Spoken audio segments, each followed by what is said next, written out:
We're going to have to come up with answers that set politics aside. Oh, they don't hear us. They don't hear us. They don't hear us. Telling them, but they ain't listening. I'm from Port-au-Prince, Haiti, and they don't hear us. We're gonna bring you some stuff that's gonna make you feel better. They don't hear us. They don't hear us! Hey, and shout out to the folks who are covering this coalition, because they don't hear us.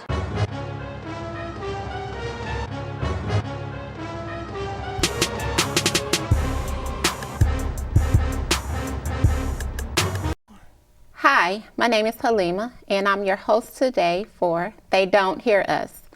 And we're going to start this show with our lovely guest, Miss Sheryl Huff.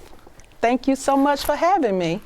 I am with the Middle Tennessee National Action Network, and I am here today to talk about what we do, the calls we get, the workshop that we do, everything that's going on with National Action Network. Awesome. Well, let's get into it. So you mentioned calls. Yeah. What type of calls do you all take? So we are a civil rights organization. Okay. And we have Reverend Al Sharpton is the president of the National. He established this organization in 1991, and he saw a vision. He wanted to keep the dream alive. He wanted to work with people with problems with police brutality, education,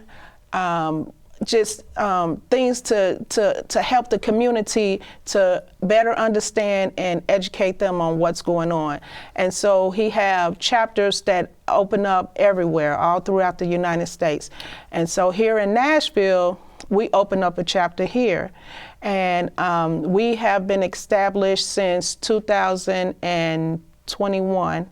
And I am the president of the chapter. And I have a team of phenomenal people that works with me. And so, yeah, we do a lot of crisis calls.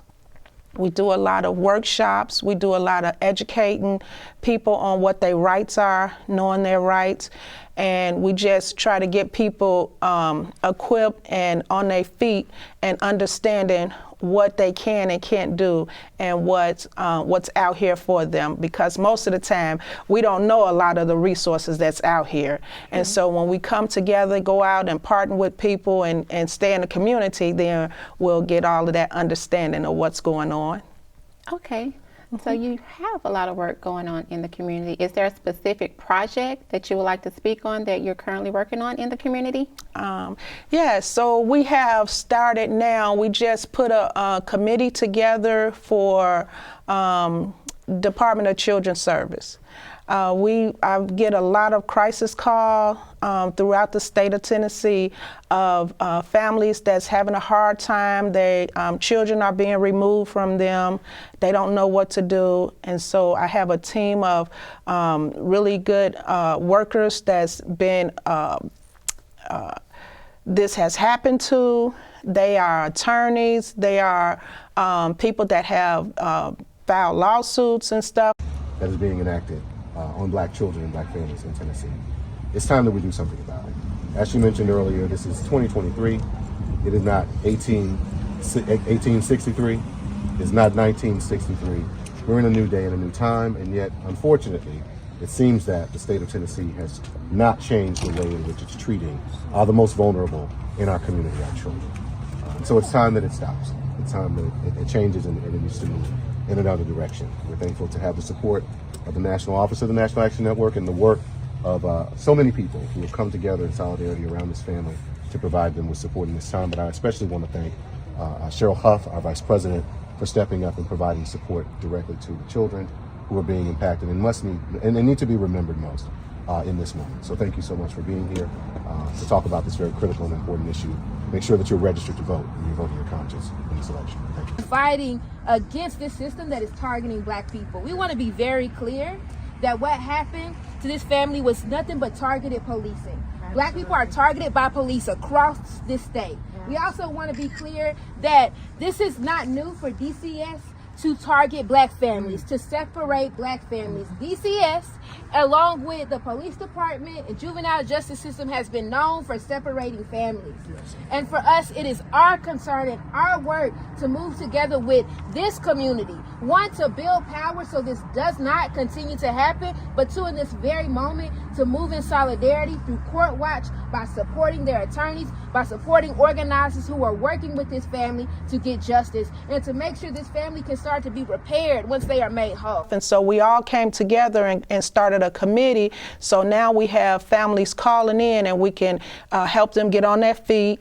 Whatever it is that the department is telling them that they have to do, we make sure that they complete their tasks that they have to do. Most of the time they have to take drug treatment classes, parenting classes, a psych evaluation. And so we make sure that everything that they have to do to get their children back, make sure they go to their court dates, make sure that the things that they need to do, that they're doing it. And once they have someone to help them with that, or to make sure, because some people, this done happened to them for the first time and they don't know what to do or what has happened. So it's just good to have advocates for them. And so that's what we're doing. That's one of the new projects that we just started on. Amazing. Yeah. You sound so passionate about it.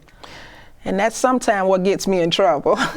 Because I do a lot to working with the community. And so we have like, we do helping with voter education, educating people about their voting rights and what's going on and how they can get their voting rights back.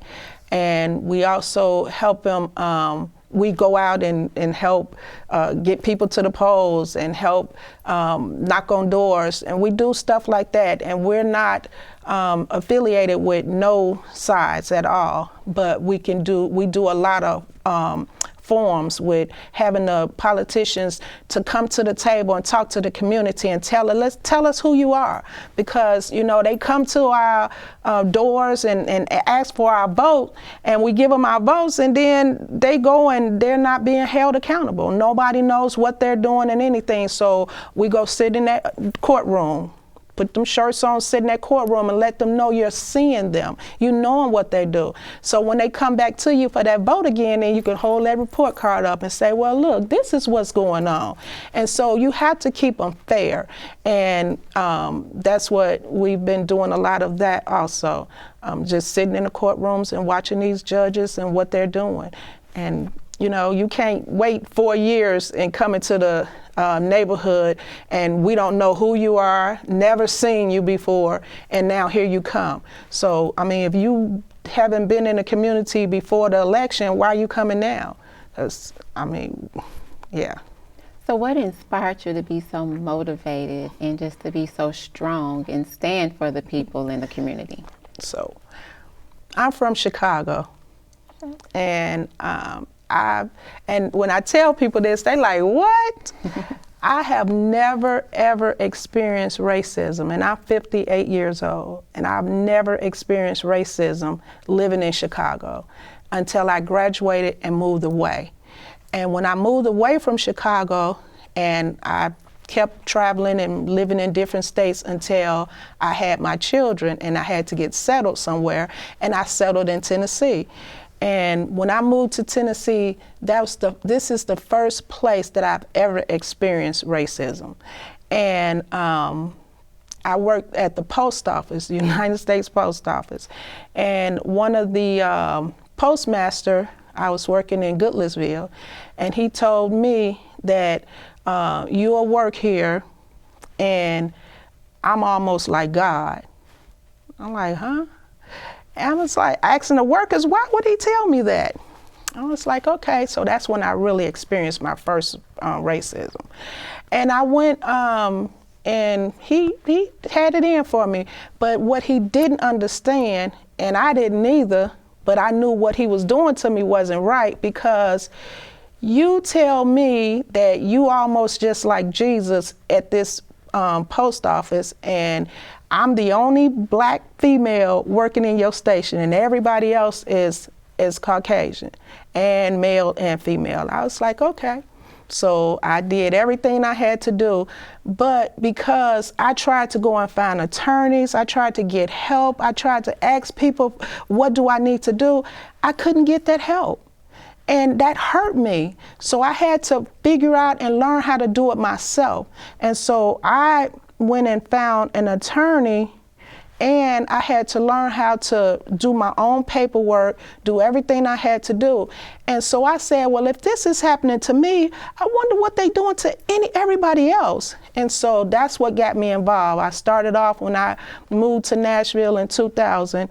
I started working at the NAACP. And people was coming in there with issues and problems, and I was like, okay, yeah, it's bad. And so that's what motivated me and made me the person I am today. Okay. So with that being said, what were some of your biggest challenges in coming into your person, and how did you overcome them? I had a call, and it was a grandmother. No, it was a mother and the grandmother. They came to the office, and they sat down there, and they talked to me for 4 hours. And I sat there for 4 hours, and I listened to them, because that's one of our problems. People don't want to listen to what people have to say or what's going on with them. And so this mother told me what happened to her son. And he was shot in the back of his head, running away from a scene. And they told her that he was trying to attack the people that was at this Pharmacy Burger restaurant. And when they told me, when she was saying all of this stuff, I was hearing all of the stuff that she wasn't saying. So I called an attorney. I was like, I just need you to just hear this and just see what you can find. That's all I need, just to see what you can find. So she was like, okay, this is not what I want to do, but bring it here, let me see. And she went and did some digging and found out that this young man, his name was D'Angelo Knox, was shot in the back of his head, and everything that was said was not true. But because nobody would listen to the mother, because they said that she just hysterical, she's hurt, and so she's went to 1,000 attorneys, and nobody paid attention to what actually happened to her. But because I wanted to hear it so I can see how we can help her, that gave it to the attorney. The attorney went and found out what actually took place and found out everything. And then, so he was a security officer first.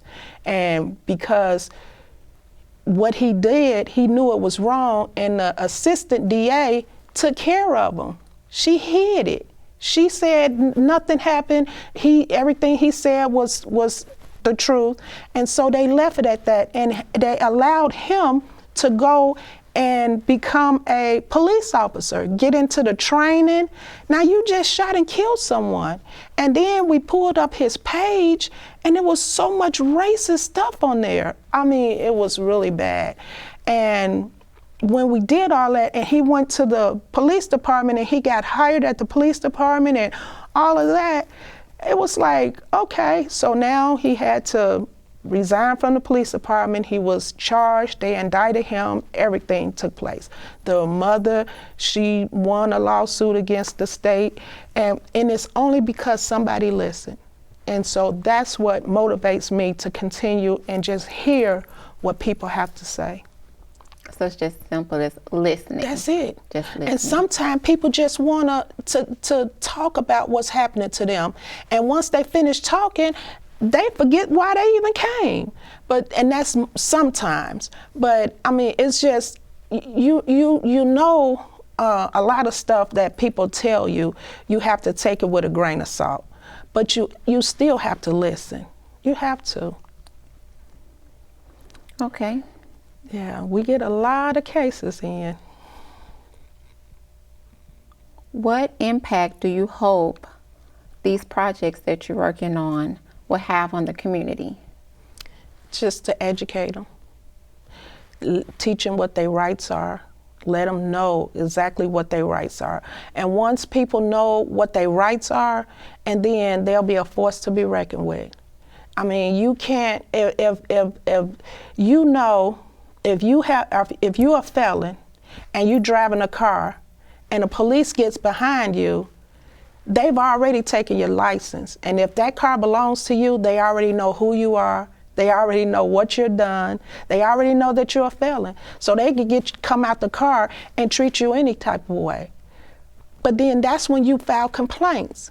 But if you don't file no complaints and no one go and file complaints on when these police officers treat us wrong, then we can't work with you. We can't help you because they're gonna say, well, we never knew that. They never filed a complaint. We don't have a complaint on them. So I don't care what it is. If you feel that you've been insulted, the police did something to you, go file a case. Go file a complaint on them. Where would one go to file a complaint? To the police department. Okay. Go back to that precinct, wherever that incident happened, go to that precinct, file a complaint, and keep it on file.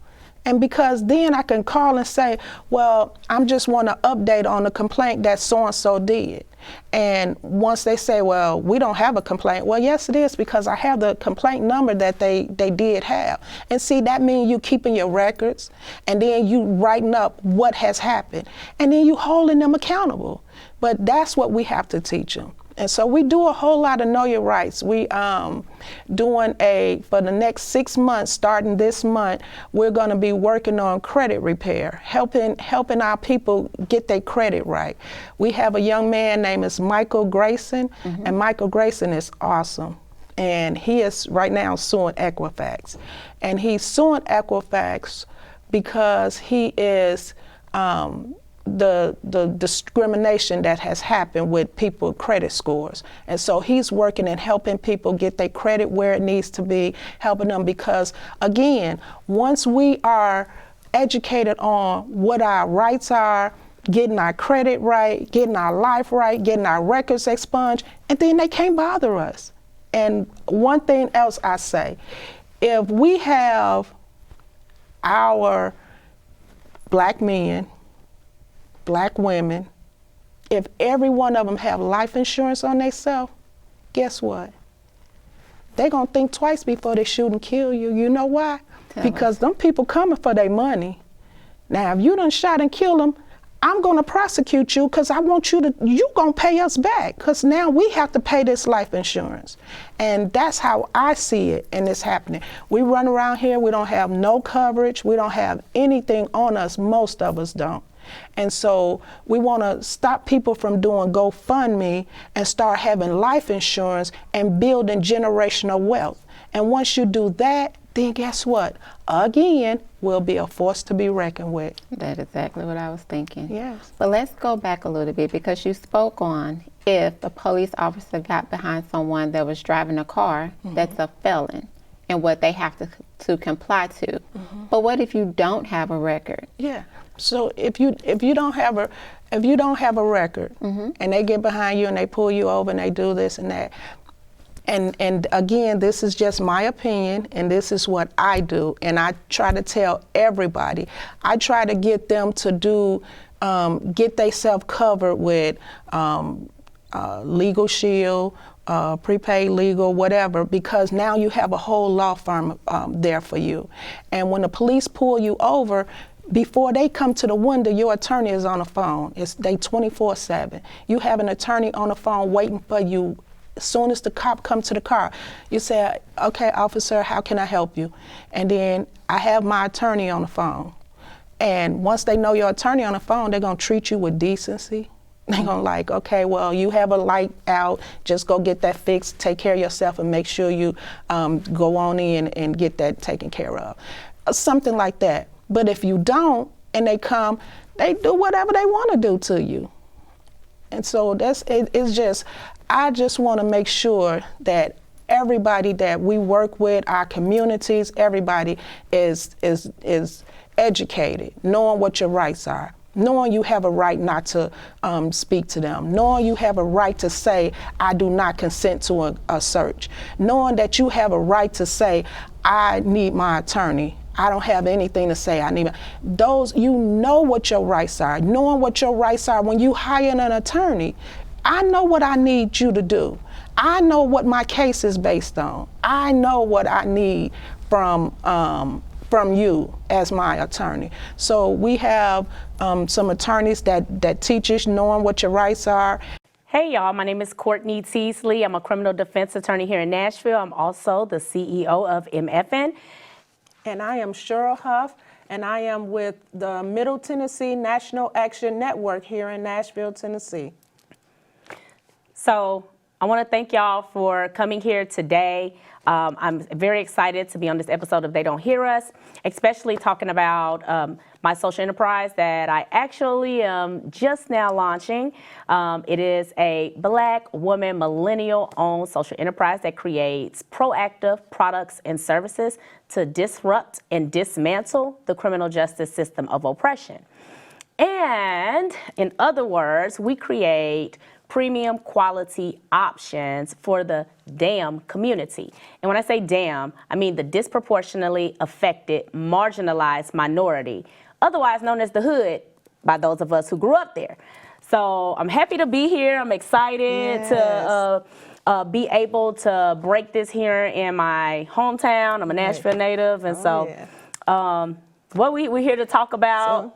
So we're here to talk about today about knowing our rights, what our rights are when it comes to the legal system, and to know what we need to know when it comes to hiring an attorney or things that we need to know that we don't know. And once we get educated by Ms. Teasley, and then we'll be okay. And all of that. So it's a lot of stuff that's out here that's going on, and we try to get involved and partner with a lot of organization and just get the help and see how we can help and everything, just to make sure that our people is getting what they need. Thank you. Yeah. Okay. Now, Ms. Huff, how do you see yourself evolving over time? Well, I don't have a lot more time because it's almost time for me to sit down. And so just getting the younger adults and younger people to doing the same thing that we do, because the work that all of us do, we're not going to be able to do it always. And so when we start passing that torch, and then we already have people already working and doing the stuff and just keeping it going. We have, I just got back this Saturday, last Saturday. I did the swearing in and opened up the new chapter in Chattanooga, Tennessee. Okay. And it was amazing. It really was. And they are so excited, and they need so much help up there. And so with our organization and other organizations that we work with, we can go to Chattanooga and help change that city. We just opened up a chapter in Memphis. And so we done that was back in August. September. We opened up the chapter in Memphis. On November the 7th, we'll be opening up a chapter in Jackson, Tennessee. Okay. We'll be going to Clarksville to work with them into knowing about the National Action Network to get a chapter open there. So we just want a chapter open in all of the cities in Tennessee. So, whichever way this election go, we'll still all be together, and then again, partnering with other organizations. We'll all have organizations in all of the cities in Tennessee where we can all start coming together and doing this same work together. Awesome. You mentioned election. So give me your feelings on this current election. Okay, so we are nonpartisan, and so we don't go either way. But what I can say, again, you just have to make sure who you putting in office. You stop letting people pay you. Don't pay me for my vote, because it's not real then. You can't pay me to say, this what I need you to do. Can you go out and do it? You have to go and do your homework, do your research, understand who these people are, because look, we had one person, they came out and asked for our vote and said, this what I'm gonna do, and I'm gonna be the best person, and everybody was so excited for them because they was in our community. And we were so excited, and then the person got in office and went in there and closed the door and ignored us, and we were no more good to them. Not at all.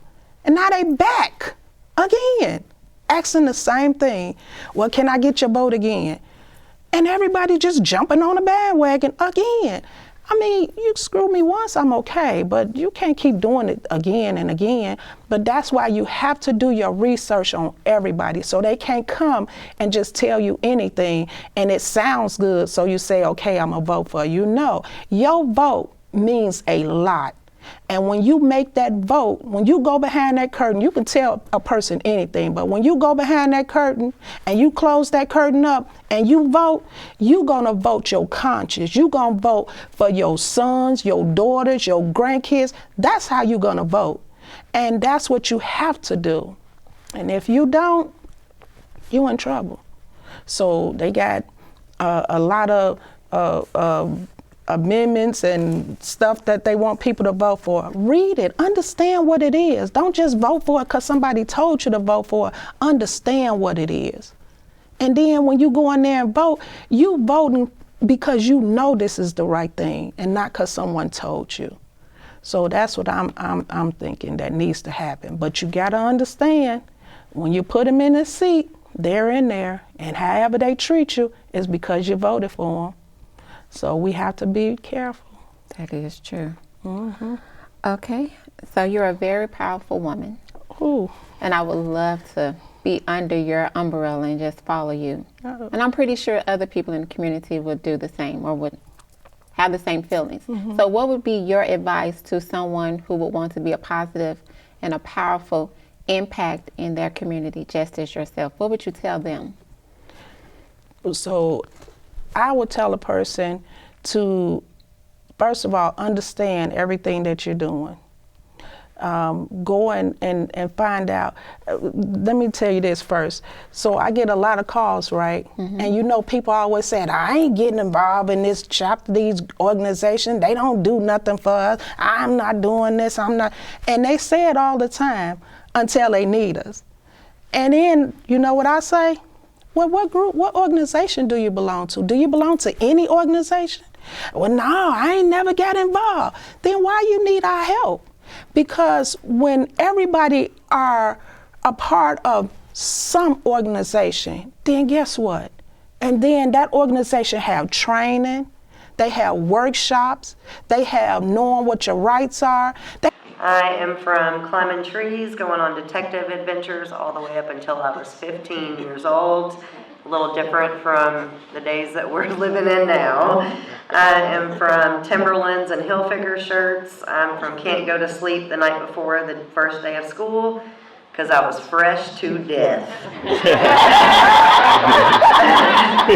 I'm from the Fat Boys, LL Cool J, the Beastie Boys, Shaka Khan, the Spinners, Ohio Players, Eagles, Leonard Skinner. I'm from pills and drugs. I'm from no consequences and no discipline. I'm from riding on federal prison planes, shackled from head to toe with a shotgun pointed at you.